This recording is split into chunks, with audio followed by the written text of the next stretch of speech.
Breaking boys' hearts like it ain't no thing. I can't help but call a name when the nights get lonely and I need a friend. The day will come to make a choice. Call it off, but you keep on this course. She could be the girl of my dreams. She's a late night queen.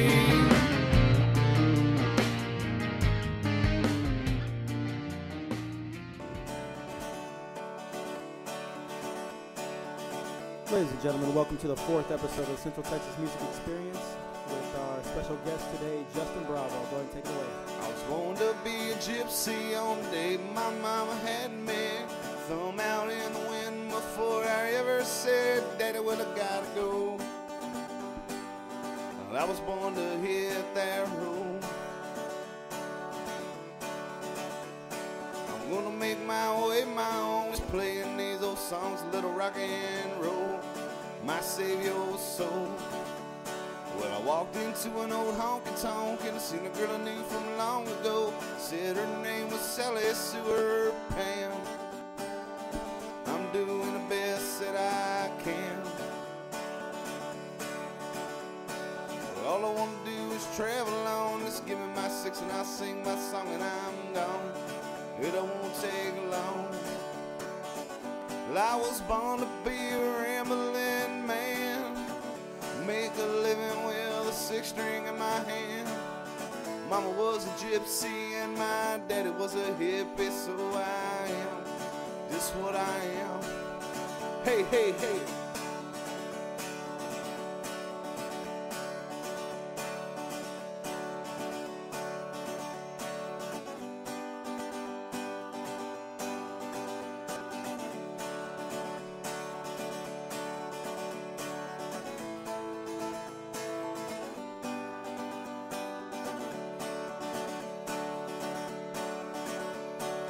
One of these days gonna find my way, just playing my guitar for a little change. Lean on my good friends and I'm lost for words, while I try not to swerve. Spending my nights in the smoking bars, just chasing down the dream that once was lost, but oh no, now I won't let go. Well, I was born to be a rambling man, make a living with a six string in my hand. Mama was a gypsy and my daddy was a hippie, so I am just what I am. Well, I was born to be a rambling man, make a living with a six string in my hand. Mama was a gypsy and my daddy was a hippie, so I am just what I am. Mama was a gypsy and my daddy was a hippie, so I am just what I am. Yeah.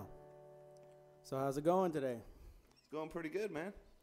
All right, ladies and gentlemen, I just want to welcome Justin Bravo of the Dirt Ramblers to Central Texas Music Experience podcast, and I'm really excited to have you on the podcast today. And, It's great to be here. I appreciate it. We're trying to keep this as professional as possible. It's an awesome thing y'all are doing out here, man. There's a lot of attention needs to be brought to Central Texas music because there's a lot of good artists out here, a lot of good local music that the world needs to know about, and y'all are bringing that to the world. So that's definitely a great thing, and my hat's off to y'all. I appreciate that. With lack of technology. By the way, this is Central Texas Music Experience, sponsored by fucking nobody. So we're putting our own money into this thing so we can help out the local artists. And if you don't know who Justin Bravo is, you should know because he's been around for a while. So. Yeah, I've been playing acoustic around here for I guess going on almost 4 years or so. I did the acoustic thing for a while. I went out to Milan English's open mic from 7 years today. When I first moved up here, I just started playing guitar again. I played a little bit when I was a kid, but just learned like Metallica intros and stuff like that. Nothing ever really anything real. And then kind of went through some life-changing things. Was really down on my luck and everything. And there was a guitar sitting at my mom's house, and it was my nephew's guitar. And I picked it back up and started playing. And it's like, man, just where did I lose this? Where did I ever lose this at? Where did I lose this feeling this escape from reality, from the world. I was just using it as an escape, you know, because I was going through a lot of hard things. And then I moved to Killeen and, you know, got tired of playing at the house. I'm sure my family was tired of hearing me play, so I went out to, you know, found out about an open mic and went up there to Milan's open mic, and it was like walking into a lion's den, man. Everybody was so great, and we got up and got through a couple of songs, and everybody just encouraged me to keep coming back. Milan, Marvin, John Austin, I mean, all them guys, John Reynolds, I met all them guys my very first day in coming out to play music in Central Texas. So they just encouraged me to keep coming back and keep playing, and I just keep working hard and just try to play as much as possible, man. And, you know. So getting into the playing, when you first started playing, were you just doing covers or? Yeah, when I first started playing, I was just doing covers, you know, I did a lot of ragweed covers, to be honest. You know, I really liked ragweed, and they were real, you know, I really wanted to learn their stuff because, you know, I was digging them at the time. And so I kind of learned some of them, some Reckless Kelly and all that. And then, you know, I sat down and wrote my first song, and then from there it just took off. It was just like, man, I want to write. You know, original music's where it's at. I want to hear people sing my songs. You know what I mean? And me singing other songs. You know, it's great to play covers, and it's great to, you know, to have a connection with the covers. Most of the covers that I do play, I do have a connection with, and I have a feeling with it. You know, and it means something to me. And I make it my own. And you know, and I've been lucky enough that some of the covers that I do, that I actually know some of the guys, and they, you know, approve it. Some bigger bands, you know, and some smaller bands. Some guys, you know, like Stormy and stuff like that. And John Reynolds, you know, I do a couple of their songs, and you know, so it's real good, man, to do the original music, but it's fun to do the covers as well. But it was covers at first, and now it's just getting into trying to just play my originals, really. So when did you say, okay, I'm gonna start? Well, basically, okay, what was the one song? Because there's always a breaking point for an artist when they're like, okay, I don't want to play originals anymore, like you're talking about. So I'm gonna sit down and write. I don't want to play covers anymore. Right? Yeah. And they're like, okay, so what was the first song you wrote, and what is the progression or the method involved in that particular? The first song I sat down and wrote was what's it called?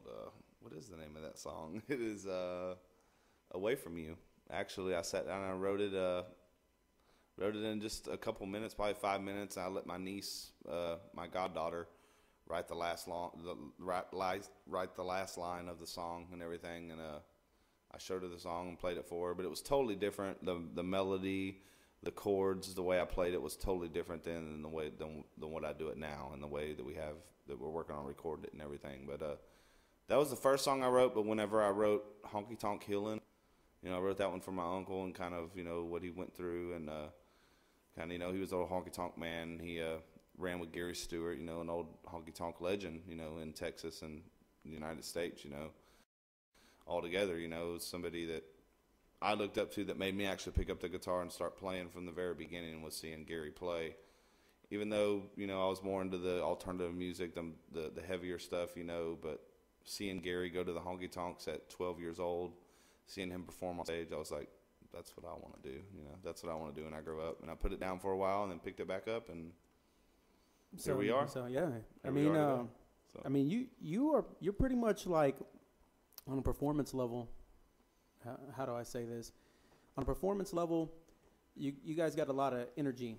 Now I've seen variations of, you know, the band, but I've also seen you play, you know, just doing an acoustic set. Right. So the energy is different, but you always bring some kind of unique style to the stage. Yeah, you have to. I mean, you have to. When you always want to bring something different and something new. You don't want to do the same old show over and over. Yeah, because I see a lot of guys, they come out to open mics, and this is not to put anybody down, and this is just my opinion, but you see guys go up to open mics, and they've either just started playing or they've been doing it for a couple years, and they have that experience, and they'll just sit down on a stool or a bench or something and just be like, you know, yeah, Lone Star, right here, come on.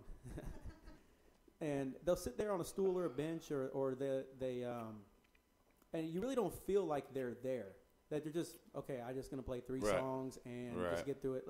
And for some, and that makes the difference between, you know, committed musicians and people that just want to be seen. Well, yeah, it's like people, you know, that just want to be on the scene and be seen, and then there's the people that love it and they put their heart and soul into it, and it's really what they want to do for the rest of their lives. You know, I could be this poor for the rest of my life, but as long as I'm playing music, you know, 4 or 5 times a week, then I'm happy. You know what I mean? I drive a piece of crap truck, you know, but I'll be happy if I'm on the road playing music and playing for different people every night, and they're liking it and clapping and everything, and it's great. Well, ladies and gentlemen, I don't know if you can hear that in the background, but it's raining. Yeah, outside. we got a good thunderstorm. Yeah. We needed the rain, so So fill them rivers up, baby.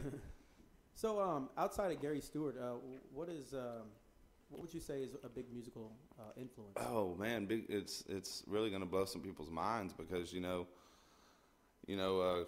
growing up, teenager wise, I listened to a lot of Nirvana, a lot of Alice in Chains, Stone Temple Pilots, a lot of alternative stuff, and then of course Metallica stuff when I was young, and then I was really into Kenny Wayne Shepherd for a while.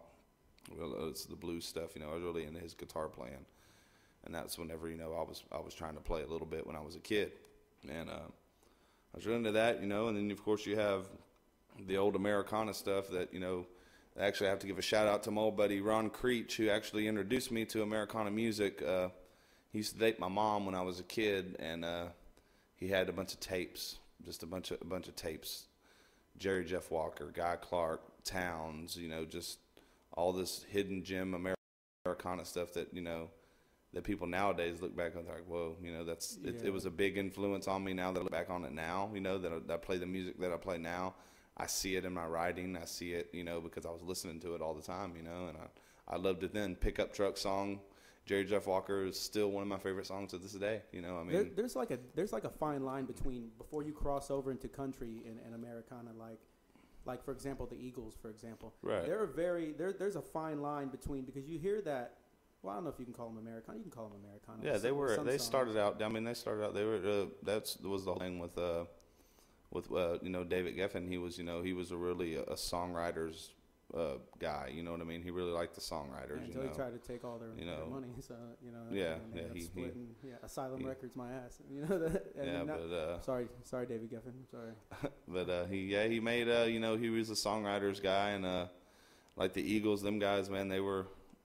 If you're gonna steal chords, progressions from anybody to write a song to, steal them from the Eagles. Have you ever watched? As they always say, great, good song, good songwriters, they write their own songs. Great songwriters, they steal songs. Man. You know what I mean? They steal chord progressions and all that. You know what I mean? It's just the way it is. There's only so many chords you can play, and you change it a little bit and you write your own stuff, and of course you come up with your own chords too and your own progression. But there's only so many you can play on a guitar. Yeah. It's going to sound like another song, you know what I mean? And some people, he stole that song. No, I didn't steal that song. There's only so many ways to play. That song may have influenced me a little bit, you know what I mean? I may have had that melody in my head or something, but as far as, stealing the song, no. But, you have to look back on all them great bands, the Eagles, Led Zeppelin, Skinner, all them bands, and definitely draw influence from them and from their music, you know what I mean, and take some of their music and incorporate it into yours. My music is a mixture of the Americana, the honky tonk, the country, the Stone Temple Pilots, the Alice in Chains, the alternative, rock and roll, everything, you know what I mean? It's an infusion. That's why it's so hard for me to describe my music, because I play everything, you know what I mean? I could go from a country song to make you two-step, a honky-tonk killing, to something that makes you want to rock out. You know what I mean? And it's Texas music. And that speaks to the diversity of music, or actually the diversity of a musician who is able to transition between genres. And I think that's what people get turned off when they hear the word country music, or they hear the word Texas music. Country. Yeah. Or Texas. Okay. They hear Texas country and they automatically assume that it's something that it's not, because there's a variation. This state is big, right. So you can go in Dallas and you can hear something that's more of a regional thing, I think, than anything else. Than it being a genre based. It's more of a regional Texas music. It's rock, blues, country. It's everything. I think Texas music is in American music. You have to have Texas music to have American music. It's influenced throughout all of America, you know what I mean? Now, do you think there's a dividing line? Let's say this. I I hear a lot of conversation about, okay, this genre versus this genre, and, okay, we're going to play this Texas. Okay, well, where's the dividing line? Where is the dividing line?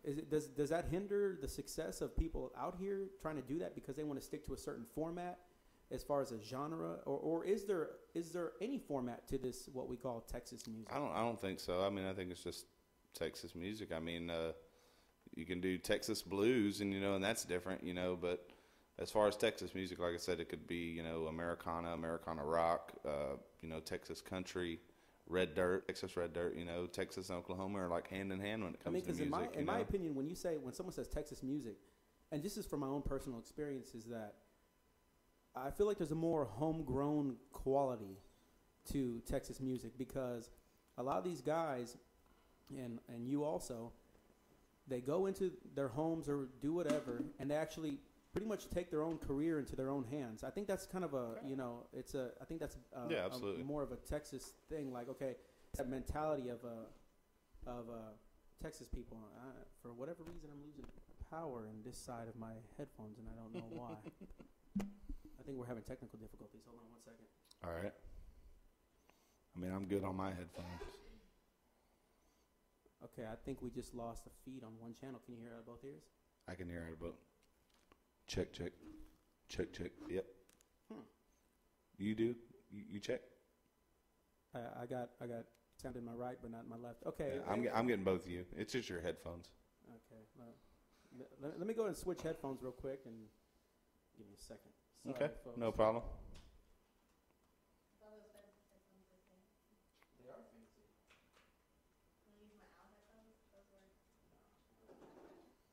Use my Bose.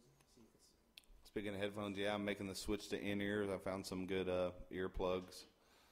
So I'm about to go to in-ear monitors. We're going to see how that worked out for me. See if I'm able to do it or not. I don't know. I'm so used to that big speaker being in front of me. Less feedback. Yep. Check. Okay, I think I still got the same issue. I think it is this. You'll be all right. You don't need it. You just need a microphone. You don't need headphones.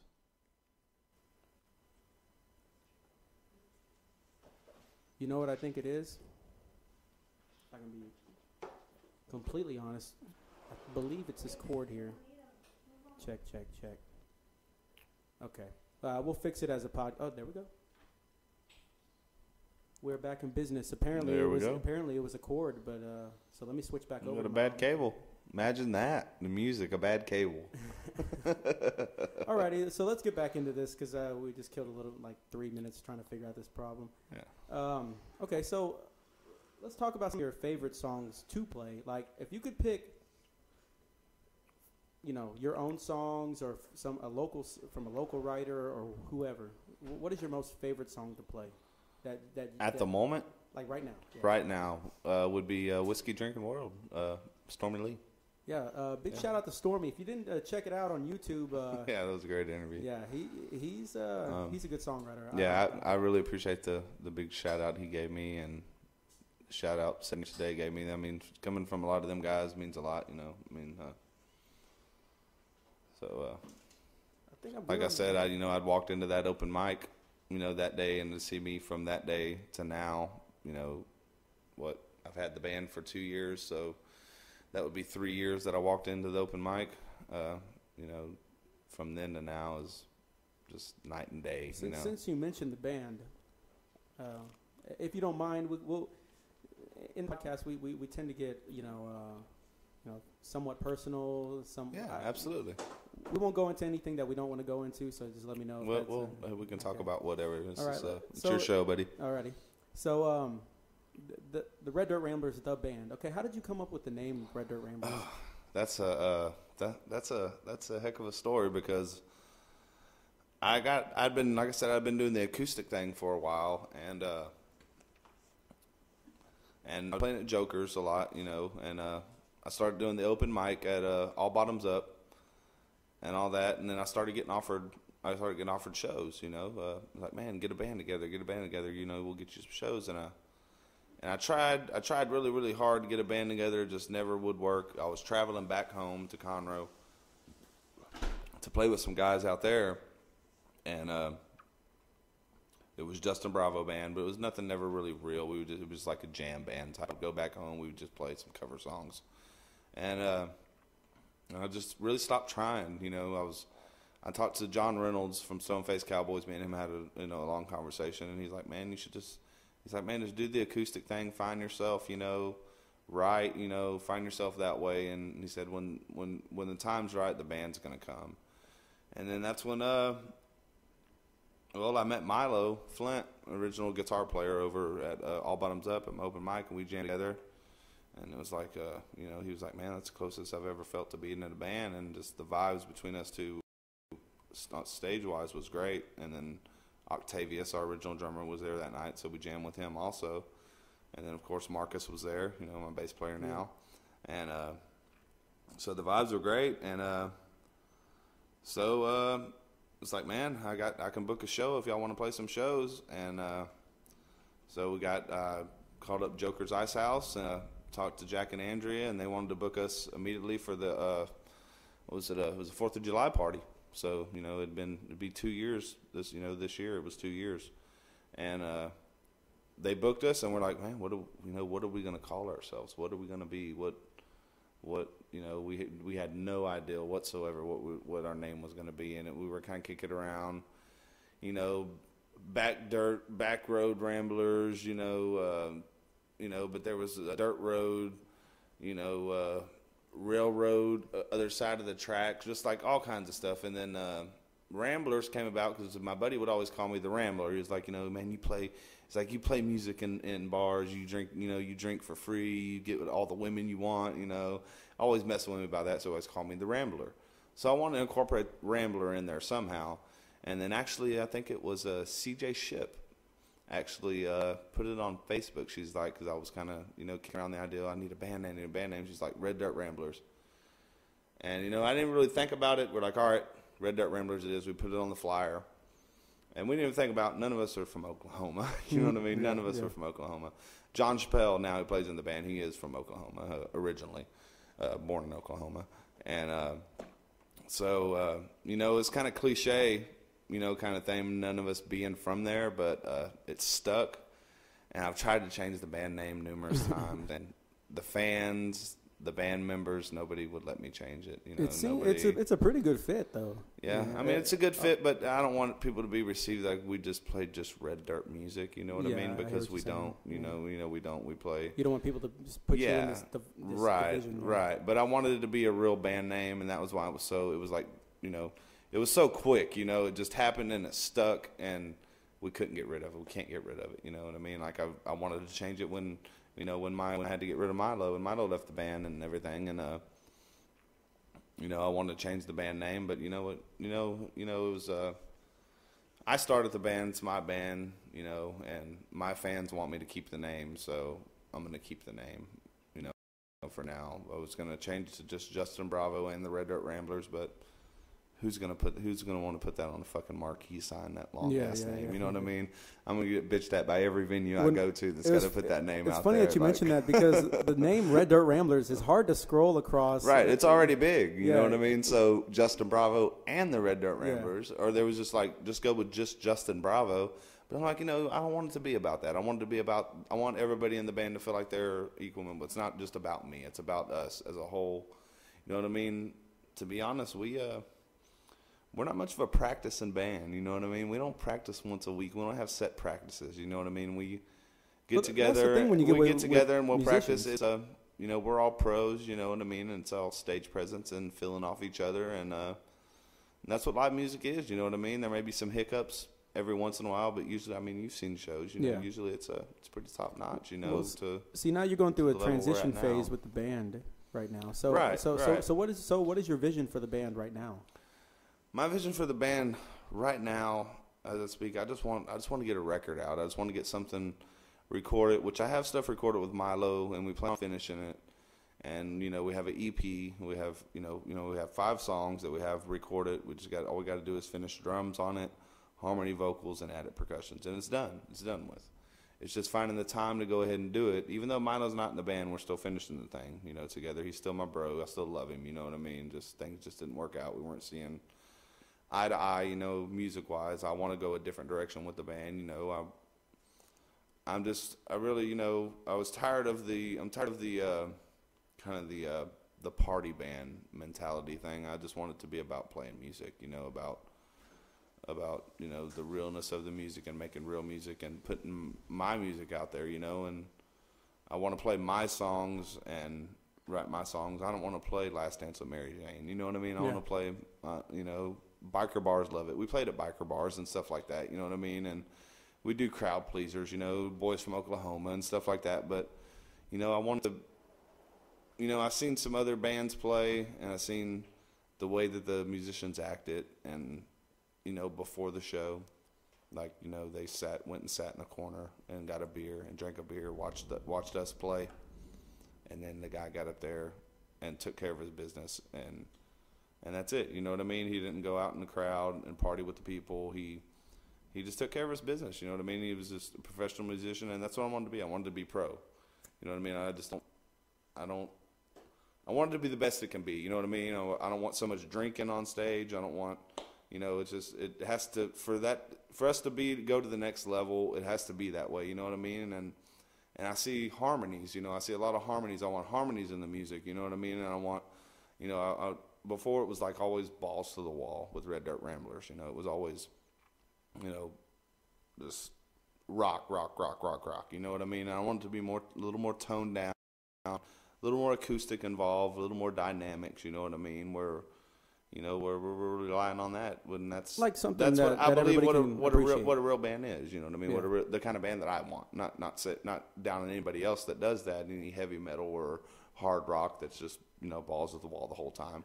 But I want my music to be the vision I have for my songs and my music, and where I want to be is the dynamics and, you know, getting the point across, basically. You know, I don't want my vocals drowned out, you know what I mean? I want people to know what I'm saying and what I'm trying to get across, and for it to be felt, you know what I mean? And whether I be successful at that or not, that don't matter. As long as I'm doing what I want to do and making the music that I want to make. Well, it's funny that you mentioned the partying band, because it doesn't, like, if you look at, you know, these acts that are out there today or in the past that have been successful, the party aspect came after the success. Right. You know, like they would go out there, they would take care of business first. Then when the success came, then that's when the party came. And then, of course, you can always party after the show. You know what I mean? Kind of petered off a little bit. Yeah. You know, and it's like, okay, they dropped their first album. The first album's great. Yeah. Then they get that taste of success. And then, okay, well, then we're going to party our heads off. And then that's when you have divisions.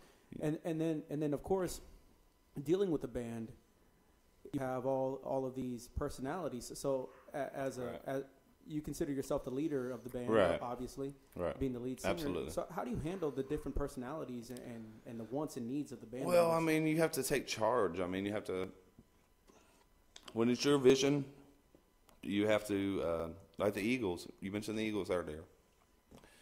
The Eagles were never a democracy, you know what I mean? It was you know what I mean? It was never like that, you know what I mean? It was, you know, Don Henley and them, the band, you know what I mean? They were the ones who called the shots, you know what I mean? They wrote the songs too. You know, they didn't vote on everything, you know what I mean? It was two guys, you know what I mean? They were the leaders of the band, and they made all the decisions, you know.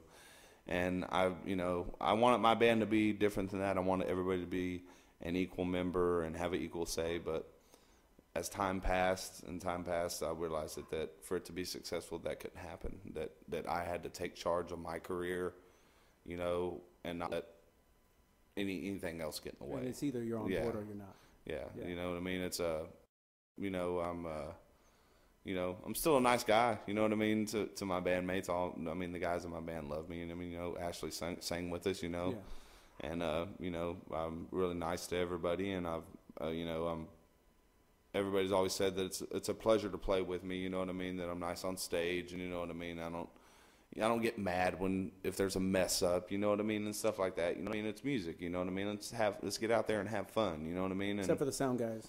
Yeah, sound guys sometimes, sound guys can they can mess up a show.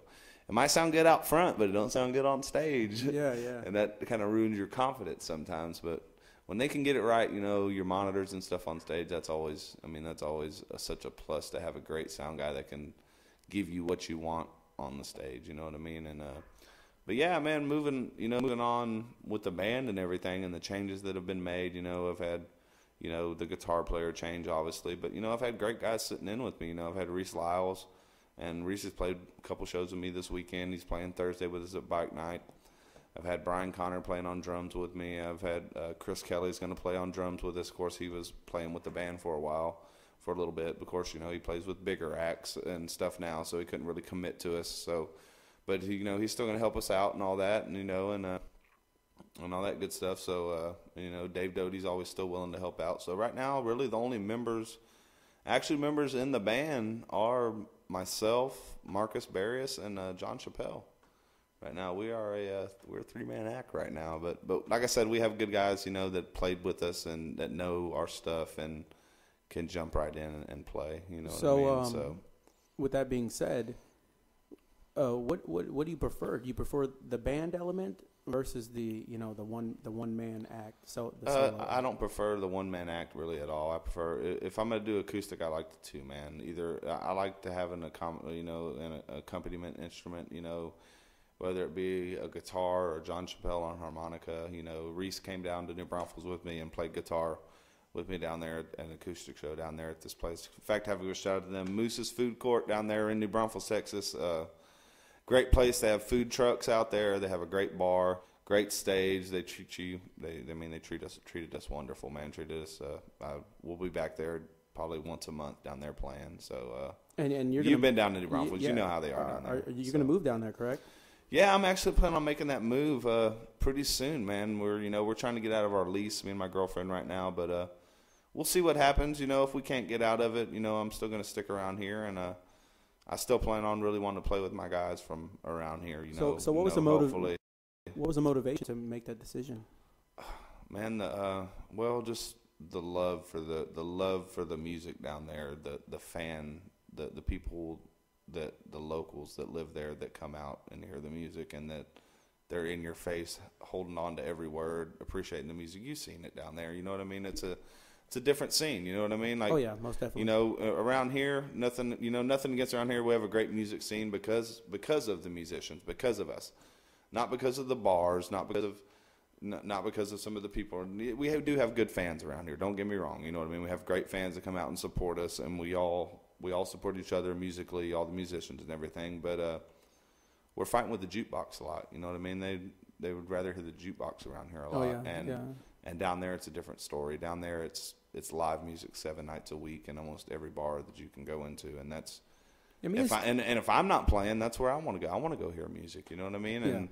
And then of course you have the Guadalupe River. I mean, you have all that down there. You know, there's a lot of different elements down there. I have family down there, and then who's not to say, you know, I play down there so much that what's the difference between me living there and traveling back here to play shows? You know what I mean? It's the same thing. I'm still going down there 2-3 times a month playing shows, and I play shows here. So what's the difference between me living there or living here? Yeah, you know? I notice the difference. So I'll still be spending a lot of time in both places. Even if I reside in New Braunfels, I'm still always going to be a Bell County musician for sure. Yeah, I noticed the difference in venues. That's in my heart. And the crowd over there, man. It's just like it's like a different world down there.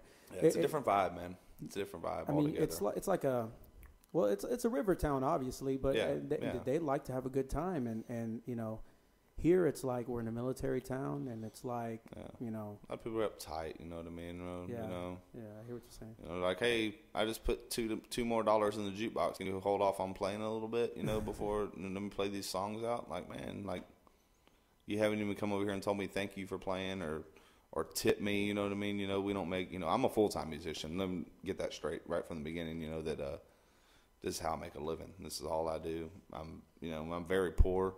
But, you know, I'm very happy, you know. So, I mean, that's all that matters to me. Because you're doing what you love. That's all that matters to me. You know what I mean?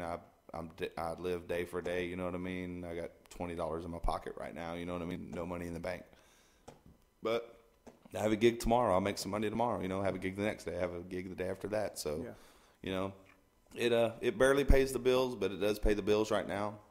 And I wouldn't have it any other way. I wouldn't rather be doing anything else, so. Okay, well, since we're talking about some shows coming up, and if you don't mind playing another song, and let me go ahead and plug these dates for you. You can check out the Red Dirt Ramblers on ReverbNation.com/Red Dirt Ramblers, and that's REDDIRT. And I don't know why I'm teaching you how to spell red and dirt. You should know how to spell it. And Ramblers. RAMBLERS. Oh, you can just Google search it; it'll pop up. We're one of the first ones to pop up if you Google search it. Or you can just Justin Bravo, and there he is. There it is. Yeah. No, there'll be the Johnny Bravo's cousin, Justin Bravo, that'll pop up also. There's when I typed in your name the other day, there was a male model that pulled up with no shirt on. I was like, yeah, that's not that one. Yeah, I was like, hold up. That was my younger years. All right, the Red Dirt Ramblers are going to be playing on July the 18th, which is on Thursday. At Joker's Ice House in Killeen, Texas at 7 p.m.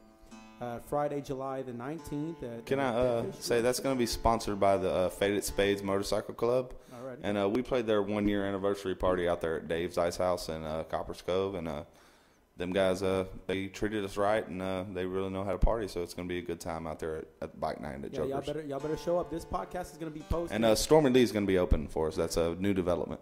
All righty. And then Saturday, July the 20th is going to be at Miller's Barbecue. If you've never been out there, it's pretty good. The barbecue's great. Great food. Yeah. Great food, great people. Dollar margaritas. Still in the works, still kind of in the hush-hush, but I'm going to be putting together a big festival for Miller's Barbecue out there. We're going to have a big regional act with some local acts as well. We're still working out the details. We can shut down the street, do it in the back parking lot, maybe put it out at Kevin's property out there for TRCA, kind of do it. So we're still kind of working around it, but y'all make sure y'all check out Miller's Barbecue and support them guys. Best barbecue around. They made the top 50 in the world in Texas Monthly Magazine. They're doing live music every Friday and Saturday night. I think Stormy's playing there on Friday, and I'll be there on Saturday. I mean, it's a nice little spot. We went out there, and it was good eating. Now, I don't know how to say this. What is Shotzi's. Okay, on August the 2nd. Yeah, it's down in College Station. That's going to be with Stormy as well. We're going to do a song swap. Okay. So, guys, and then we're going to go back out there on the 24th, and if it goes well, of course, we'll do the acoustic thing first, and if it goes well, we're going to come back and do a full band out there. So check out all these dates on ReverbNation.com/Red Dirt Ramblers, and check out Justin Bravo. You got a Facebook, obviously, and check out some of the music. Check out the videos posted. They got plenty of music here. Lots of videos up. Yeah, Late Night Queen, if you never heard of that. And, this is going to be on the intro video for you YouTube viewers. We'll try to put this on iTunes as well. And East Texas Nights, Cali Girl. I love that song, by the way. And I guess, Justin, you're going to play us another tune? What are you going to play for us? Yeah, let me get in tune here real quick. I'm actually going to... I'm going to play Stormy's song, actually. Stormy, you're very, very popular. Yeah. Well, I know he didn't get to play it whenever he played. He mentioned me playing it, but he didn't get to play it, so I'm going to go ahead and play it.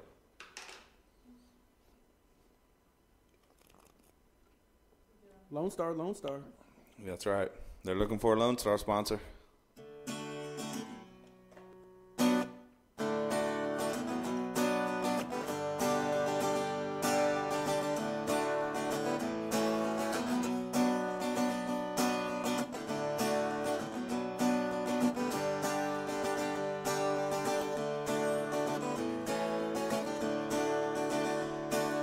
Tonight's gonna be alright, 'cause we got whiskey. Even if it's 34 below, 'cause whiskey soothes my soul and seems to get me feeling like there's some things I know. One day I'll find me a woman, and I'll be her guitar picking man. I go to work for weeks and I won't even get no sleep. Come home drunk and she'd understand.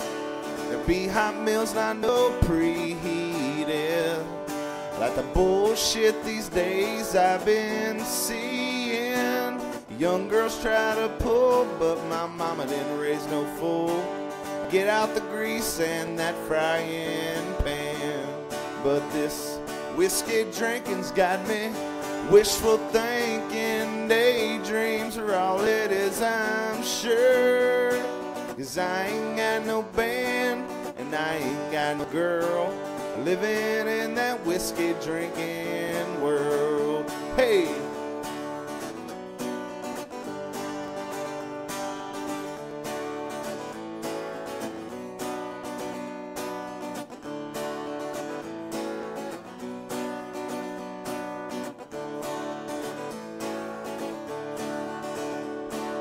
Got a friend named Stormy, and he said, well, if I bet I put it all on you. He smokes cigarettes in his right and in his left. Well, he's sitting right here and he's drinking whiskey too. Well, where does that get me? I said, nowhere. Second thought, do I even care? 'Cause only time will tell if we're going to heaven or hell, or if we're leaving at 7 or 12. But this whiskey drinking's got me. Wishful thinking, daydreams are all it is, I'm sure. 'Cause I ain't got no band, and I ain't got no girl, living in that whiskey drinking world. But this whiskey drinking's got me. Wishful thinking, daydreams are all it is, I'm sure. 'Cause I ain't got no band, and I ain't got no girl, living in that whiskey, living in that whiskey, living in that whiskey drinking world. Hey!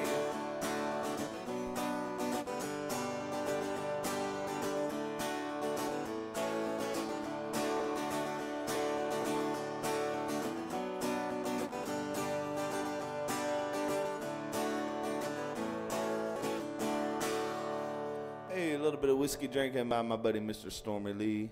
If you can't get moved by that, you got a problem. Sorry, I love that song. It's a great tune. I normally wouldn't even play a cover on here, but that's such a great song. I don't even consider it a cover because well, Stormy's such a great songwriter. And yeah, I do. I don't consider it. And it's your fault too.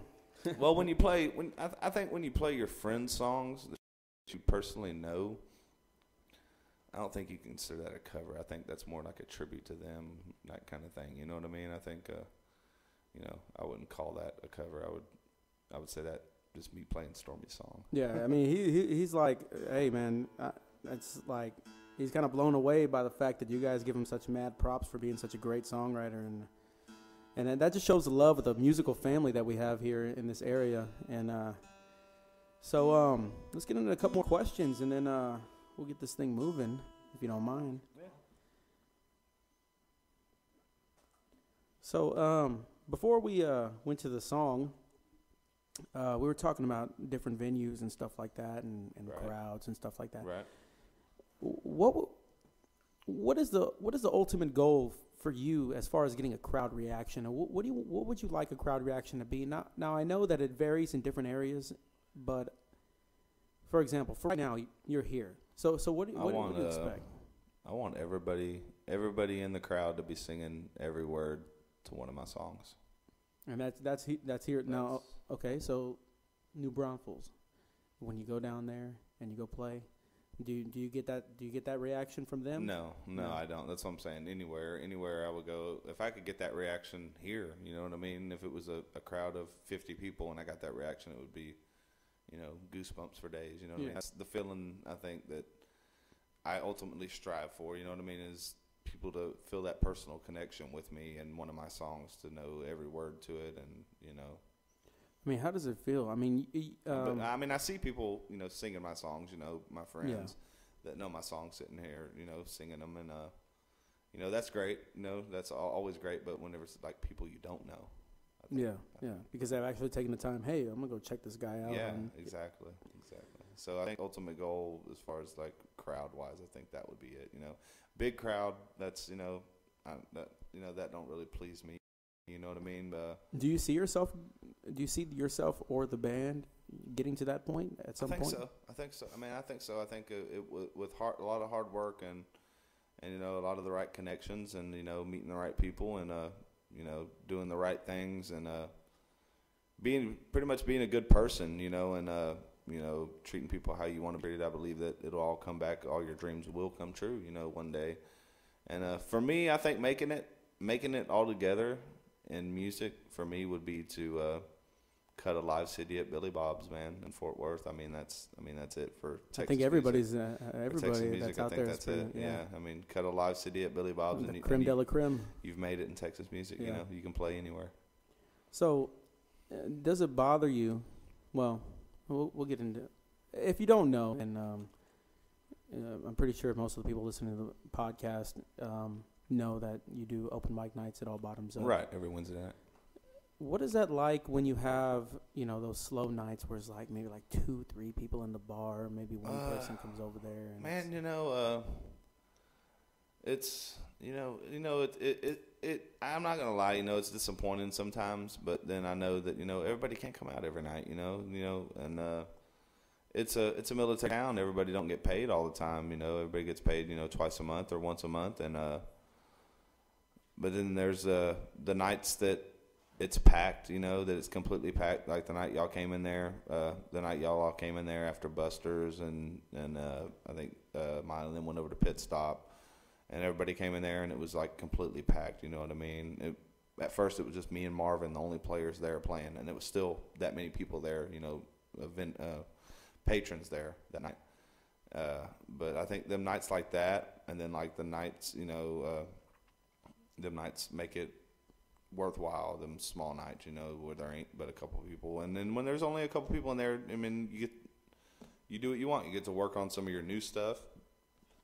Take a little more breaks, you know what I mean? So it's not so bad sometimes. Of course I would like to have it packed every Wednesday night, but it's just part of it, I've been doing that there that's the first place I ever had a gig, going on, over 2 years, hosting open mic there. They've changed owners and everything, and I've still done it. I've left, came back, and everything. Stormy did it. Me and Stormy traded off for a little while, doing open mics there, and but I wouldn't do it. I probably wouldn't do it any other place. I go fill in at Joker's every now and then for Milan, or at O'Brien's for Milan, stuff like that. But them guys, they treat me well. They've always treated me well. They hate them from the beginning. Opened the doors for me. I didn't make no money or anything. Starting out. And now I still don't really make no money. You know what I mean? But yeah. I have a place to go play every Wednesday night, and I have a place for when my friends want to come out and play, they have a place to play. And that's what makes it worthwhile, that people can come out and play somewhere if they want to come out and play, because I know I wanted that. That's when I found an open mic, I've been wanting to go out and play somewhere, you know what I mean? I found open mic. So that's what, I'm wanting people to, first timers. It's always great you get first timers in there, you know what I mean? First time they've been out at an open mic, they didn't even know, you know what I mean? And then you see these guys and they get up and play and they're really good, you know what I mean? And so, it's like, man, and that's what encouraged me to keep, people to keep coming back. Like, Hey Compadre, the band Hey Compadre, they came to my open mic for the first time ever, you know what I mean? And I encouraged them guys. I got them their first show. They opened for us. I got them a bike night at Joker's, you know what I mean? I tried to help them guys get started because they're good, you know what I mean? It's not the exact kind of music that I listen to every day, you know what I mean? It's more Texas punk, but they're a good band, you know what I mean? And they should be heard, you know what I mean? And that's what it's about, you know what I mean? If you're good, then and you have good music and good original music, and people are liking it, then you should be out there and be heard. And I think I enjoy that a lot more than. I wouldn't say a lot more than playing music, but it's pretty even, man. I like to put bands out there. I like to, put new people out there and let them be heard and help people out and just try to help out the music community and give back, and play benefits. And I probably play more benefits than anybody I know, you know what I mean? I play a lot of benefits, but I believe that comes with the blessing of playing music, you know what I mean? You got to give back a little bit, you know what I mean? You're blessed. I'm blessed with this gift. So if I can give back a little bit, I know that it'll come back to me, tenfold in the future. And if it don't, then that's fine also. I mean, it's good for the soul. So So, like, I guess what you're saying in a nutshell, as far as open mics are concerned, is it's like a proving ground. Like you were talking about when you first showed up on the scene. Right. It was like a Shark's Tank. So it's like, right. And it just made me better and better. Yeah, they gave you that encouragement, right. and keep you just want to pay back. for it. Right. Yeah. You keep coming back, encourage people to keep coming back, keep playing, and you never know. You never know what they can become. I mean, you've seen what became of me. You know what I mean? Maybe not. But maybe so, you know what I mean? So you never know. It just always encourage people to get up and do something that they love to do because, I think that's really important in life, you know what I mean, to be happy. Yeah, to have that encouragement. Yeah, so, I mean, even if you're just going out and doing it once a week at an open mic, just to get that release and feel that love just for like what Jimmy Page say, what 2 seconds in the music scene is worth is worth more than a lifetime out of it. I mean, just. So as far as outside of open mics and crowds and stuff. Sorry, like Robert that, Plant said that, not Jimmy Page. Yeah. We don't have anybody Googling, and that's okay. But that's it's right. all We're good. coming right off the dome. It's all good. As far as favorite venues in this area. What is one of your favorite venues to play at in this area? Oh, it's Joker's Ice House, hands down. Yeah, that's my home bar, man. Is it because that's you first started place? there? That's the first place I've ever played. Open mic, first band show. I played their first show at their new location. I played their last show, their last open mic at their old location. Joker's, man, would be definitely number one, man. I enjoy going out to Temple and playing O'Brien's. It's a fun venue and everything. They also have good sound. Squirrel always does great on the sound and everything. And they do good shows and they treat you well, you know what I mean? But home bar, family, you know what I mean? Joker's Ice House, hands down. It's kind of eclectic in there too. It's like you got a variation of different people, and it's like. But then you go out back and then it's like you go out back where the music is, and we call the people inside the cave dwellers, because they're always inside. They stay in there playing pool and all that. Yeah. They don't come outside and listen to the music. And that's the old Loophole crowd that was there. You know what I mean? It used to be the Loophole. So that's still some of them same people, that are still hanging out there and weren't into the live music like the old Jokers crowd from the old location. You know what I mean? So when you go out back, you get more of the old Jokers vibe. You know what I mean? And they, from what that was to what they've turned it into now with the stage and the patios and everything, and they're going to do lights and. It's pretty nice out there. Yeah, I mean it's a nice. They got misters. I mean, they got a pool. They had a pool out back. Yeah, we were there. Week. Yeah, 4th of July. They had that pool out there. Yeah, the pool out back. Jack and Andy. They do it right over there, man. They, like I said, they were the first ones to encourage me to start the band. They're the ones that told me that if I started a band, they would book me. So they helped me get my start. So I owe a lot to them. And Joker's Ice House getting a plug here from Justin Bravo, ladies and gentlemen. Absolutely, I love Jokers. Okay, so they have $1.75 Lone Star too. It's always good. More Lone Star plugs. Here we go. Come on, Lone Star. The band's trying to get sponsored by Lone Star as well too. We're knocking on the door. Yeah, let's do a battle of the bands. Battle of the bands. The winner gets sponsored by Lone Star. Hey, you know what? Hey, get on the horn right now, and let's send a letter, an email, or whatever. On the horn and whatever. Do I have time for a restroom break? Can I take a restroom break? Yeah, go ahead. Yeah, we'll talk about something else in the meantime. What are you doing on the horn, dude? We need to get a Lone Star plug.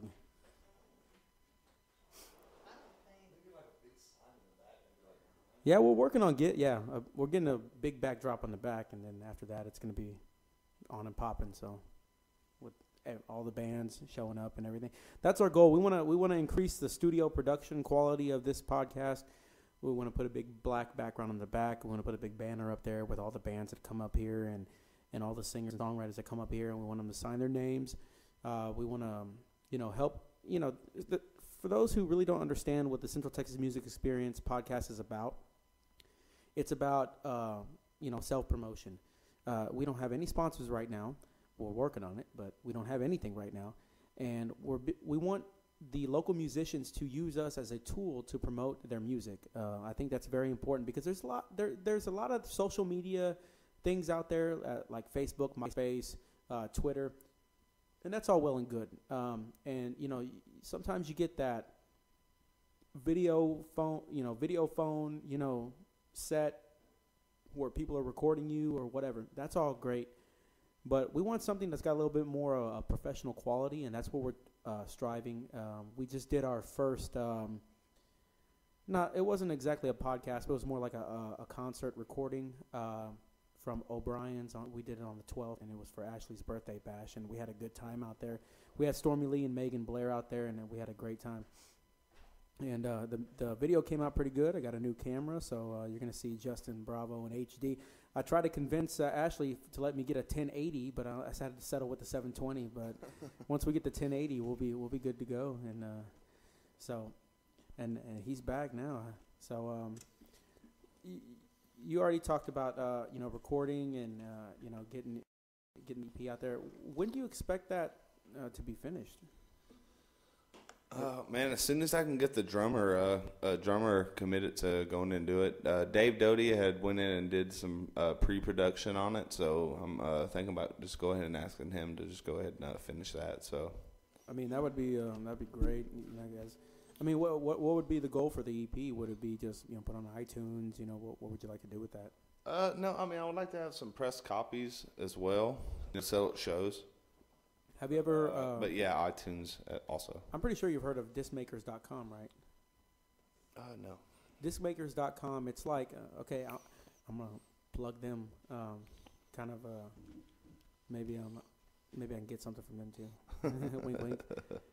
Discmakers.com. It's a singer-songwriter friendly way to promote your music.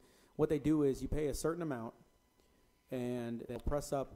For example, they have these package deals. You can press up 1,000 copies of an EP or whatever, and then they have promo art. They have an art department where they do the art for you. You come in and critique everything. You tell them what you want, and then you send the package off to them, and then they do your posters, your flyers, and then they do T-shirts. I believe they even do USB drives that you can do giveaways or whatever, and then they also have a digital connection with cdbaby.com and with iTunes. So I mean, it's a little pricey. Yeah. But I think it's a good way if you have the money, or you can raise the money, you can get up there and you can get all that stuff. Right. I mean, you can do the Kickstarter thing, and the Kickstarter program, and try to raise money that way. Yeah. In fact, somebody hit me up today they're doing a Kickstarter for their business, a food truck in Houston. So it was a good friend of mine. So I'm thinking about going down there doing an acoustic thing. Try to help them raise some money, to get that going on, more giving back to local small business, which that's all I was going to say, about printing the CD and artwork and all that. I think the route that I'm going to take is more, the local business, the small artist, doing the CD art, and then probably, doing a small print company, doing it. I like to keep it local, you know what I mean, and keep the money local in the community. Yeah. You know so, what I mean? That's you know where your money's going. And right. Exactly. Yeah. I feel like you have more say with a local. Absolutely. Yeah. Absolutely. You can, I could go in and, if I don't like it, I can, we can change it other than having to make another order online, you know what I mean? Stuff like that, But I understand where you're coming from, you know what I mean? You can get it done quick. You know what I mean? If you have the money, if you have the money, it's a good route to go. But if you don't, and you have somebody that for me, it's no rush. I would like to get it out, very very soon. But right now, with the band change and everything, right now, it's no huge rush. You know what I mean? For me to do that right now, I'm focusing, on just playing some shows and getting my songs out there. So when the EP does come out, that people know it, you know what I mean? And I can get it on the radio, and I've played enough around Texas where it's been heard, where I know it's going to get some radio play. Because I mean, in all honesty, you're going to end up having to pay, for a little bit of radio play to get your songs out there. I mean, that's just the way it works. How difficult is it, as far as marketing? I mean, in my opinion, I think you got marketing on lock, where you go out and you talk to these different venues, and you're just on the phone or just whatever. Absolutely. Always. I mean, the internet's a great thing. Email's a great thing. Having a phone's a great thing. Sometimes I don't always have a phone. I mean, being a poor musician, you know what I mean? So sometimes my phone's out of commission. Sometimes I can only text, you know what I mean? But, I do what I got to do to get there and get the marketing out there and get a hold of the venues and then meet the right people. And sometimes it's about who you know what I mean? You know the right people that know other people, that and then they can always help you out and put in a word for you and give you that one chance. And as long as you don't go in and blow that one chance, then, you've got a partner for life. Like we play down at the Lone Star Float House, down in New Braunfels on the river, and, we played there the week after us. I think it was Zach Walter. I think after that it was Midnight River Choir. I don't think Seth James played there this year, but Walt Wilkins, Dustin Welch. There's some other bigger names that are playing there coming up also. But, like some of the guys that are playing them shows as well as us, it's like a lot of guys that I really look up to in music, you know what I mean? And to think that we play that same venue, there's only so many people play there because it's only during the summer on the river. So it's the Sunday Serenade every Sunday, from Memorial Day weekend to Labor Day weekend, and we played Memorial Day weekend. And, it's a real honor to play there, and that's all through Terry Mack down there and through me knowing somebody. And, a buddy of mine worked there back in the day, put in a word for me, and Terry took a chance, and we went in there 2 years ago, and we wrecked it and did good. And so we're a regular band there now. We play there every year, so that's a real honor to play there. Yeah, it's kind of like a make it or break it kind of situation when you go into a new venue. I mean, you got to really show up and show out, and then they'll your let first you come time back. always your first time. I mean, you're always going to want to be on point, and you want to do that every time. I mean, don't let me just say the first time and then come back the second time and just be smashed and fall down on stage or anything like that. But you always want to give I always like to give it everything I got, every time I play. I'm going to try to go all out, every time and try to show something new and bring something new to the crowd and bring something new to the venue and, do something different. Well, that makes a difference between a person who just plays and sings versus a true musician, who's dedicated their life, I mean, have you ever listened to Willie's songs, Willie Nelson's his songs changes the way he plays them, you know what I mean? They change, every day, I mean, he plays them different every time he plays them now. He's been playing them for so long, you know what I mean? Yeah, let me try something different. Yeah. I mean, you have to. And of course, people like the good old, oldies, the way they heard it when they were, the nostalgia factor and everything. I'm sorry, we're ordering beers here. Yeah. Thank you, Ashley. Yeah. I might need one too. Do we have enough? Ashley, when's your interview? Never. No, it's happening. It's got to be happening. The dysfunction that is Johnston. Well, we'll set it. Hey, how about a special guest host? I can come host. Special guest host. But you can give me the format, and then I'll ask her what she's asking. Yeah. She's gonna hear this anyway. She's gonna see it. Say, I see you guys plotting against me. So, with the whole marketing strategy, I see that the way that a lot of people are using the social media today. Social media, yeah. It's is that where you see the music industry more focused on now? Because before it used to be just CD based and word of mouth and a lot of that TV spots. That gets the word out. You know what I mean? For shows, I would say. For shows and for albums coming out, it gets the word out. Lets people know there's a show in your area. This band's playing in your area.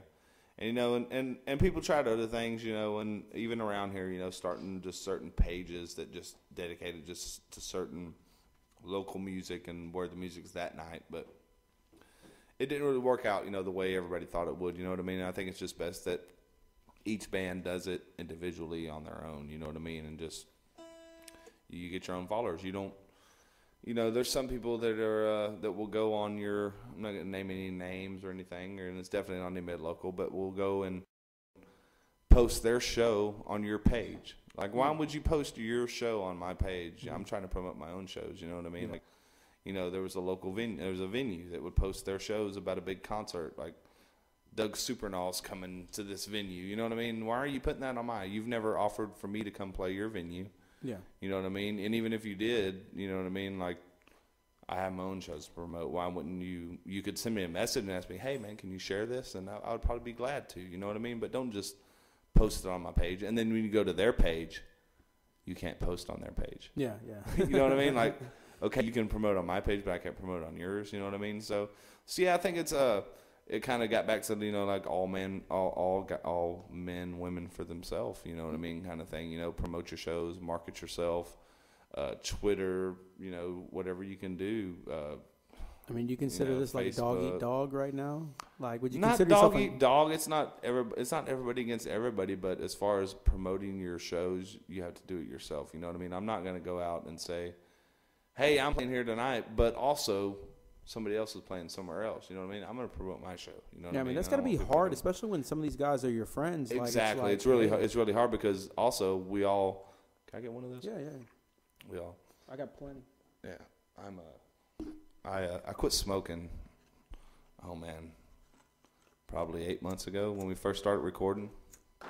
But I've been smoking more and more lately here, so I think it's been I don't know why I'm smoking. Stress, again, maybe. Yeah, maybe a little stress. I don't know. I started smoking because of stress, and then I said, you know what, fuck it.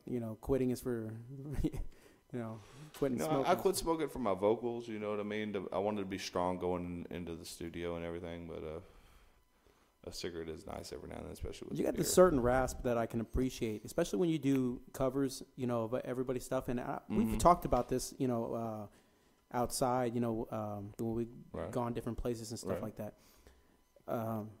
Sometimes when you play covers, to me, it sounds better than the actual covers. And that's in no way, shape, or form to disrespect, the artist that's responsible for the covers. But it's just the appreciation. Right. It's like I said, I like to make it my own, and I put my own heart and soul into it. And, I make it more personal to me.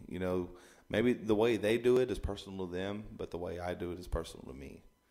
So I think that's the difference in that. What's unique about your voice is it's almost like, okay, your singing voice and your talking voice is almost hand in hand.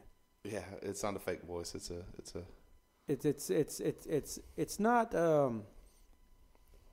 not like, for example, when Mylan sings versus how he talks, it's like, okay, where's that coming from? It's where'd that come from? But when you sing, it's like, okay, I can hear that, coming from your speaking voice. Right, it's the raspiness, I try to be raspy cool. But okay, so as far as the music industry today, if you were to be approached today by a major label, what would you do? What would you sign, or would you prefer to stay independent? Because there's pitfalls. It depends. I mean, it depends on the stipulations of having your own. If I would sign in a minute, in a second, if I could still have my own creative control over it and have my own musicians play on it, who I want to play on it, and still be able to pick my songs that I want on the album, then yes. But if the label is going to pick the songs that they want on there, and they're going to Nashville it up and pretty up my voice, because you said my voice is raspy, it don't need to be pretty up. I mean, I wouldn't do it. You know what I mean? And if that was the case, but if I had my own creative control over it all and can do it in my own the studio that I want to do it in, and the producer that I want to do it, then absolutely I would do it. In a second. But I believe right now, I don't think major label is the way to go with the music that we play. You know what I mean? It's 100% agree with you. It's all about playing shows, and you're making money off digital music. It's not about selling albums anymore. You know what I mean? It's about digital music. Now, if you blow up, the Brad Paisleys and them guys, you know what I mean? You're making gazillions of dollars off the stadium tours and all that. But I mean, that's not where I see myself. I mean, it's really not. It's not. I don't think I would be happy doing that. Just the amount of pressure that comes with that multi-million-dollar kind of structure. Well, not even the pressure. I just don't. I don't know. I don't know that many people in the world could connect to what I have to say, really. There's a lot of people in Texas. Yeah, that's what I'm saying. That's what Texas, you could tour Texas and be a Texas artist and make it, just as much as making it as a national artist. I would rather do that than be a national artist. Now, of course, I want to go out of state and play. I want to go overseas and play, but I want to play my music and Texas music. I don't want to sell out. I don't want to call anybody out, but certain artists, I've heard their albums, and as they've progressed over the years, Randy Rogers, his new album, it don't sound like Randy Rogers anymore. You know what I mean? It's Nashville'd up. You know what I mean? And he did what he had to do. You know what I mean, to make a living, and I respect that. But I also don't respect the fact that he lost his kind of the roots of what got him there. You know what I mean? He lost his creative control. It don't seem like it's what he would want to put out. Do you feel that's partly the contributing factor to that, the lack of avenues to go through to push your music out to an audience? No, because he was playing everywhere. I mean, he plays everywhere in Texas. I mean, he's playing everywhere. But then he went out on tour with Miranda Lambert. You know what I mean? He did all the big shows, and he got that kind of went to the CMAs and got nominated for CMAs and all that. And hats off to him. You know what I mean? He made it. That's making it. Whether either way you look at it, if it's making it big or making it in Texas, you know what I mean? It's he made it. You have to respect that, but I can't say that I'm a fan of his new music anymore. I was a big fan of Roller Coaster, a big fan, Randy Rogers, maybe like Texas country music, and now I probably wouldn't buy his new album. You know what I mean? Yeah, the state of the industry right now is I feel like it's going back to its grassroots as far as, I would even attribute that to the grassroots of hip hop. Right. How sell it out of the back of the trunk. How they were doing. That's right. You go in your own home studio. Backpack. They have a backpack. Go to a car show with a backpack full of CDs. Is that something that you think that an artist who's starting out and who wants to get their stuff out there, is it beneficial for them to get their own kind of recording, their own recording equipment and learn how to use it? Like me, I'm a musician as well. Yeah, absolutely. Get your own recording equipment and take control of your own, career, however you see it, and record your own stuff, right. Because chances are you're not going to get that deal, but at the same time you can reach a certain amount of people that are going to like your stuff. Right, and then you're putting out what you want to put out. Yeah, exactly. And how you want to put it out, and doing it how you want to do it, taking your time on it. You don't have the label on you rushing you to get it done, you know what I mean, and picking the songs for you. You're putting out what you want to put out. You're playing what you want to play, you know what I mean. When we recorded our songs, you know what I mean, we did it in out at Chitlin Switch in Coonagee Hall, and it turned out great. We, like I said, we have a few things left to finish, but you'll hear on the introduction, of Late Night Queen, it's good quality, and that's all home recorded, Yeah, I think that there's something to be said about, for people, you don't have to have a degree or engineering degree or whatever it is. Just go out there and pick up something that you can record your shit on and put it out there. Don't be afraid of the critics, because guess what? There's going to be critics whether you make it or you don't make it. So it's just going to... Not everybody's going to like your stuff. Yeah, it's just going to happen that way. So... as far as your, experiences as a musician, what would you say would be the lowest point as far as your musical career? Have you hit a low point, or are you just still in that phase where it's still that progression period right now? Man, that's a tough question. A low point. I say the low point would be the day after we played, we opened for 6 Market Boulevard, and 2 members of my band quit the night after our best show ever, the best show we ever played ever. Opened for a great artist, you know what I mean, and 2 members of my band quit, and I was pretty low about not having a band. I woke up the next day, I was like, man, I don't have a band after almost 2 years of having a band. I don't have a band.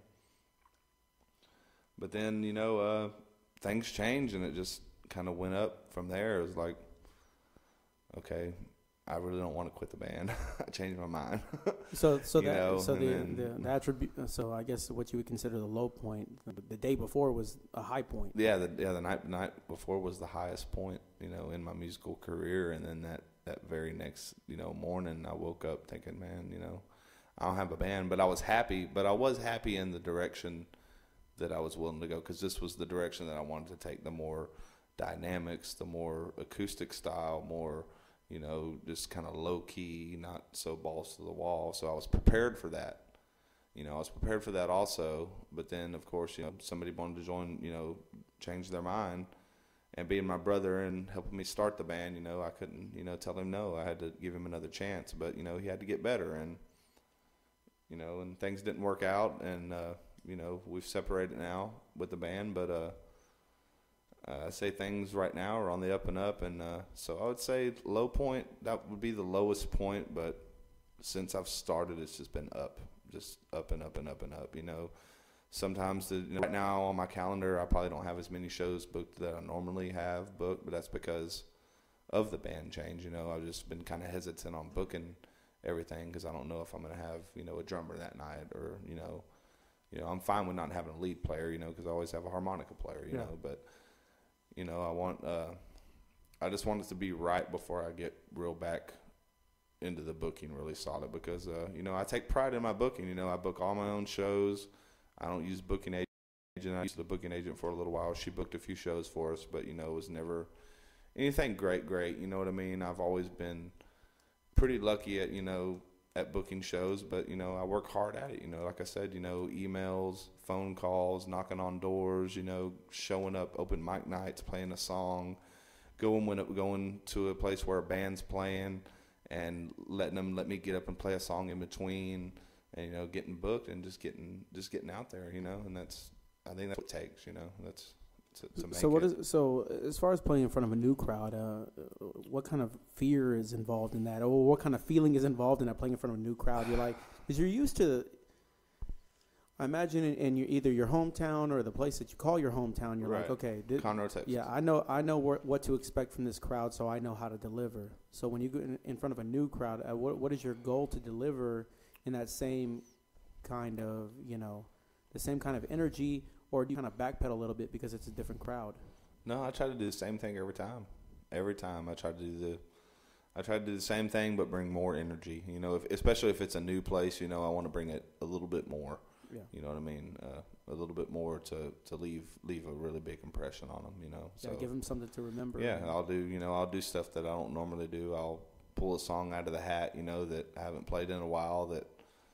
Maybe the guy playing with me, he don't even know it, you know what I mean? But hey, let's show him that we can play this, you know what I mean? That we've never played it before together, but hey, let's do it. And and it turns out, and when it turns out great, it's great, and the people love it. And I can say that I've never any venue I've ever played, I've always been invited back.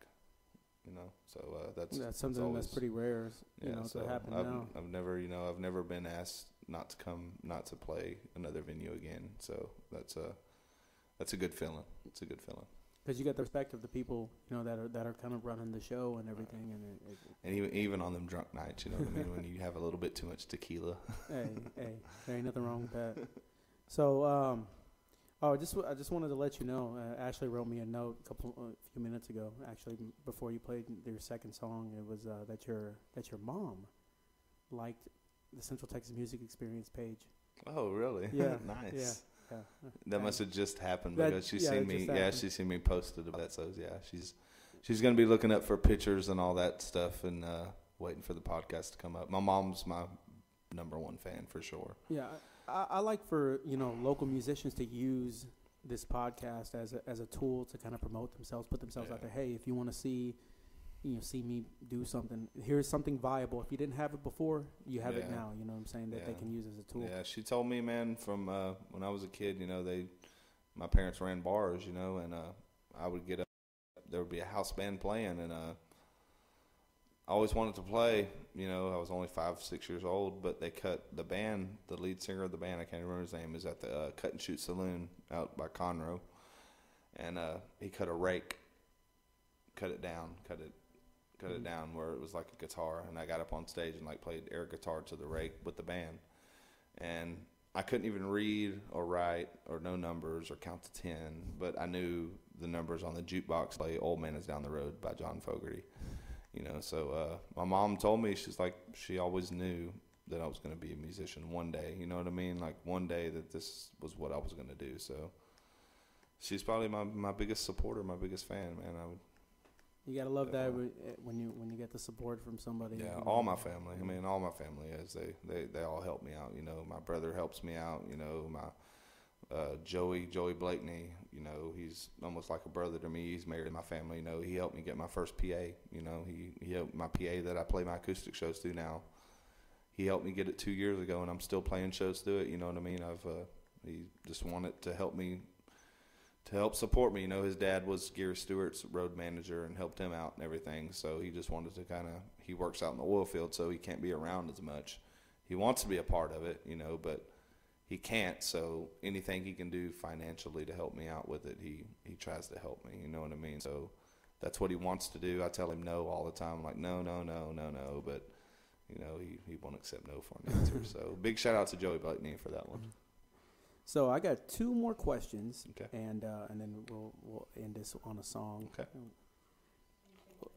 Yeah, and chicken fried steak, and Lone Star, please. That's right. We love Lone Star beer. We drink it all the time. Everybody in Central Texas right here, all the musicians around here, we all drink Lone Star. So Lone Star, if you're listening, sponsor us, sponsor Central Texas Music Experience, sponsor Johnston, sponsor the Mistress Derringer Band, sponsor us all. We got a plug. So, okay, this one's an easy question. Well, maybe not an easy question for true musicians. What is your favorite guitar to play on? Have you owned multiple guitars, or? I like to ask this question to My favorite guitar to play on that you've owned, or that I have owned. Yeah. It's definitely my modern player Telecaster. I love this guitar right here. It's a Dean. It's not a very expensive guitar, but it means a lot to me. My sister bought it for me.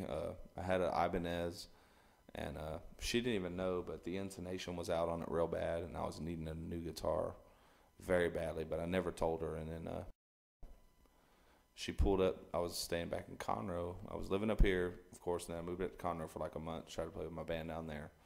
And she showed up at the house. She's like, hey, she's popped the trunk. Grab something out of the trunk. There's something in there for you. And I pulled this guitar out. And, so it means a lot to me. I really didn't like it at first because the action and the sound of it.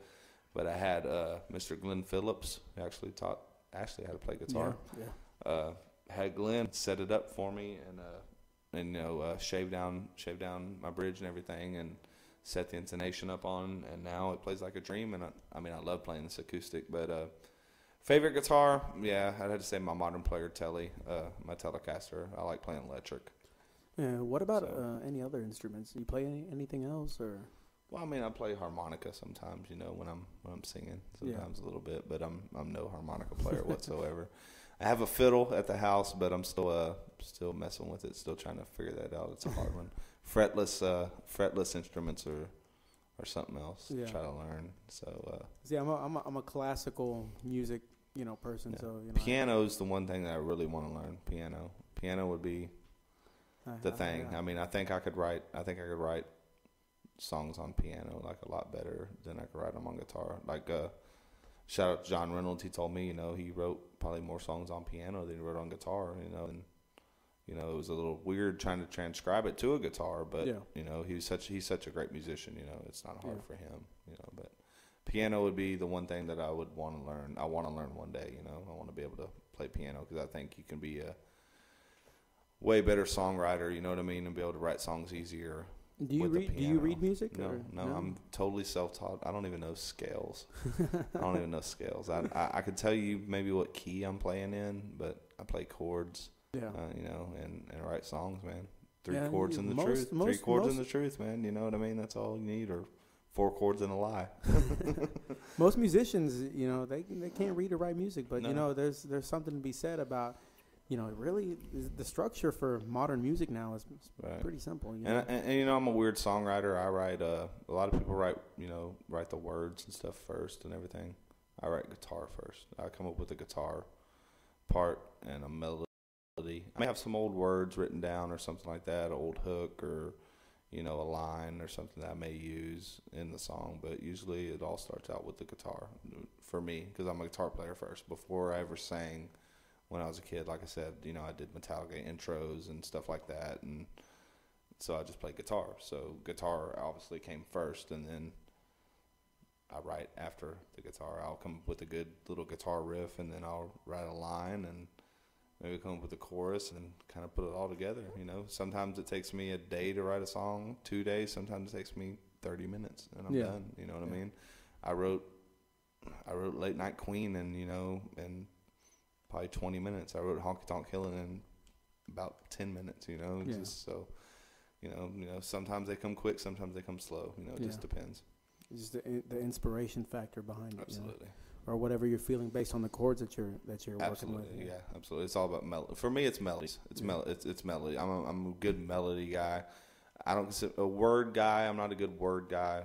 Getting with words, I can rhyme, and stuff like that. But it's all about melodies and tones. And I think with my voice and the guitar, I can keep it that, and I can make stuff catchy. You know what I mean? Do you feel like vocabulary is a very important part of songwriting? It is, but I'm not great at it. You know what I mean? Like I said, I'm still learning that part of it, of extending my vocabulary and, using different words that I may use a simple word when I could use a bigger word that would have more meaning or something, so I'm still learning that. I'm still learning as a songwriter, you know what I mean? I'm new at this, so. Yeah. All right, so last question, and this is, maybe this might be a definite question for you, but where do you see your career in the next couple of years? With no guessing, no hoping, just straight confidence, where do you see yourself and your career in the next couple of years? Oh, man. A couple years. You say like 2 years? Yeah, 2 years. Yeah. 2 years. 2 years. 2 years. I see myself. Actually, I see myself as a regional artist on the road, playing shows. From Wednesday to Sunday. Being home maybe Monday and Tuesday and Wednesday, but being on the road in Texas to Oklahoma to wherever. To Steamboat Springs, Colorado, for Music Fest. That's where I want to play. Yeah. But yeah, I think 2 years, that's where I want to be. And I think confidently, I think if I work hard at it and I keep doing what I'm doing, I think that it's very accomplishable. I could do that. So as far as working hard, do you think you're missing something as far as, where you've, excuse me, I'm about to burp, but it's whatever. I have numerous times. Don't worry. Do you feel like you're missing some aspect, like of what you need to do to get to that certain point, or do you see like exactly what you need to do? Better at writing. I've been in a little writer's block. I'm actually working on a new song right now. I'm writing a song about my girlfriend, which is weird because I haven't had a girlfriend in a long time, and I just did the single thing, and she just kind of snuck up on me and stole my heart. So I was sitting down the other day, and I came up with the guitar part, of course, and then I came up with some words, and it ended up starting out as a song about her. So that'll be the next RDR song for sure. It's almost done. So alrighty. I'm about a verse away. So we'll look forward to hearing that. Yeah. Alrighty. Well, we'll plug a couple more dates here for you. Yeah, let's do that. The same dates. If you're not paying attention, Red Dirt Ramblers is going to be at Joker's Ice House on July the 18th, and it's going to be starting at 7 o'clock. And Stormy Lee's going to be opening for you. Yeah, about 7 o'clock. I think we're going to push it like about 7:30. It's pretty hot out, so I think 7:30. Stormy start out and play for about 30 to 40 minutes, and then we'll just take it over for the rest of the night. We'll play one set all the way through. Cool. One set. That's all. So you'll see nothing but RDR if you come out there. And that's going to be Reese Lyles on guitar. Okay. And Chris Kelly on drums, and of course John Chappelle on harmonica, and Marcus Barris on the bass, and myself singing. And Friday, July 19th at Dead Fish, is that going to be acoustic or full band? That is going to be acoustic. That is going to be myself with John Chappelle on harmonica. Alrighty. That's out on Frank's patio out there. Yeah, in Belton, Texas, and that's right next to the lake. If you guys don't know where that's right. It's beautiful nice, sunsets. Yeah, it's a nice venue. Yeah, you catch the sunset out there. It's the best place on the lake to catch the sunset. I believe the show starts at 9 p.m. It's right next to the Belton Dam. If you guys, go down 439, and then it's just there's a big sign, you can't miss it. So. Nope. And Saturday, July 20th, Miller's Barbecue. Miller's. Yep, you gotta love it. And check it out. Come eat some good food. 6 to 9 p.m. And get some dollar margaritas, please. It's Saturday. I haven't played a Saturday show up there yet, so yeah, dollar margaritas. Yeah. And he'll give you tequila shots if he asks nicely. Also, okay. I'm gonna have to go up there. So and just so you know that the Central Texas Music Experience, we just don't stick to the podcast. We like to go out to the shows. So please invite us out to the shows. We'll set something up if you want your shows to be videoed in a semi-professional way. You know, we can hook it up. We just did a show for the Mistress Derringer Band and Stormy Lee and Megan Blair, who's another female musician. Right. She's great. And we did a nice 2-hour-long video posted on YouTube. Please check it out. It's at CT Music Experience on my YouTube page. And you also have another show August the 2nd at Shotzi's in College Station. It's going to be 9 p.m. And then August 24th again at Shotzi's. I also have a private party. I'm going to do something down. It's kind of hush-hush right now, but I'll be down in Conroe on the 9th, 10th, and the 11th. I got something, a little surprise for a good friend of mine down there. So hopefully he don't hear this and ruin the surprise, but he probably won't know. So I don't give a shit if you have to take the day off work the next day, or even if you can't because you ran out of work days because you've been drunk too much. I don't give a shit. Get off your asses. Get out of your house. Right. Go check out the Red Dirt Ramblers. Check out Justin Bravo on Reverb Nation. That's reverbnation.com/Red Dirt Ramblers. Yeah. And check out the Facebook page. You can give that a like also. Yeah. Red Dirt Ramblers. Definitely. Yeah. We just want to support local musicians. Yep. Follow me on Twitter at Red Dirt Rambler. Yeah, I was following you, and then my Twitter account went down for some reason. Apparently, someone was doing some fraudulent shit on. It's linked to my to our band page, so I just basically post on the band page, and automatically, it goes to the Twitter. So I'm not much of the Twitter, keep going, but it does post my shows and post what I say on our band page. So it helps. It helps. People retweet me, so it's pretty cool. Some people retweet me on there about my shows. Yeah, follow Justin Bravo on Twitter, most definitely. And check this podcast out on Facebook, Central Texas Music Experience on Facebook, and check us out on YouTube, and check us out on podbean.com. Just type in www.centraltexasmusicexperience.podbean.com, and we're going to be on iTunes as well. And this will be our second episode on iTunes, so this is going to be we're expanding. Oh, okay, so it's on iTunes. Yeah, we're on iTunes now. We're official. Sweet. Like a referee with a whistle. So, right on. Okay, and make sure y'all keep an ear out. We will be having the album coming out sometime very, very soon. And come to a local show, man. We would love to have y'all out and come check out Red Dirt Ramblers and support all the local music here around Central Texas. Thank you, Johnston. All right, go ahead.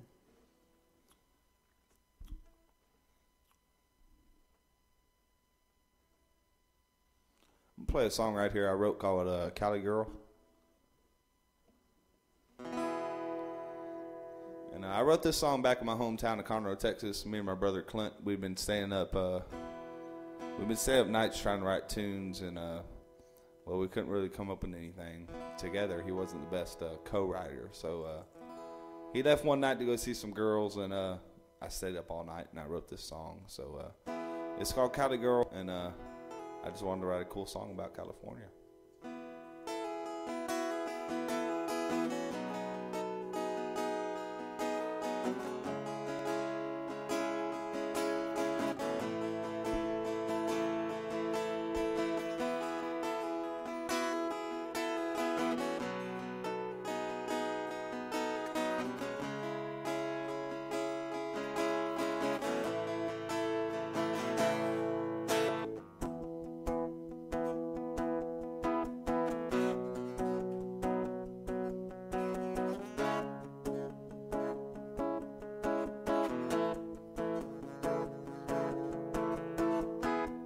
She puts her sunglasses on. It said it's time for her to be on her own. And out that window in my heart, she drove away in that same old car. Still had them California plates on. She hadn't been back too long. Never cared to unpack her clothes, 'cause soon she noticed she would hit that road. Just a California girl. She liked to play with her loaded guns, and And now the little Cali girl, well, she's a gypsy on the run. She'll never stay too long. Said she'd rather be alone. And man, I wish she'd call me on the phone, but that Cali girl, oh, she's gone. Oh, she's gone.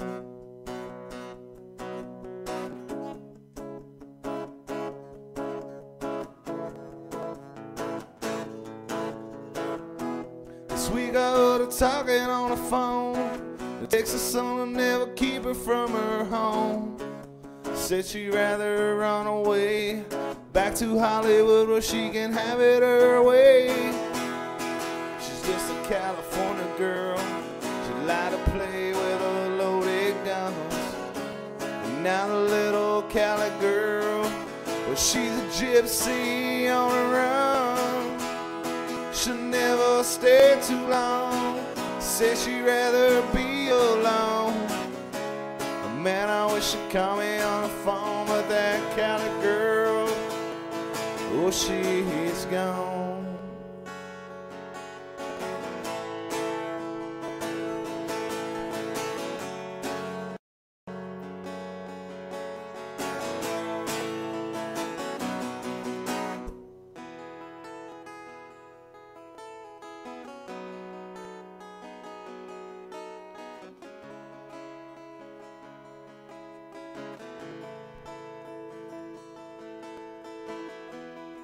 They put the shackles on. They said it's time for you to go where you belong. But go to didn't call that phone, and now that Cali girl, oh, she's gone. Oh, she's gone. Oh, she's gone. Oh, she's gone. She's just a California girl. She like to play with her loaded guns. And now the little Cali girl, well, she's an outlaw on the run. Well, she won't last long, and pretty soon she'll be alone.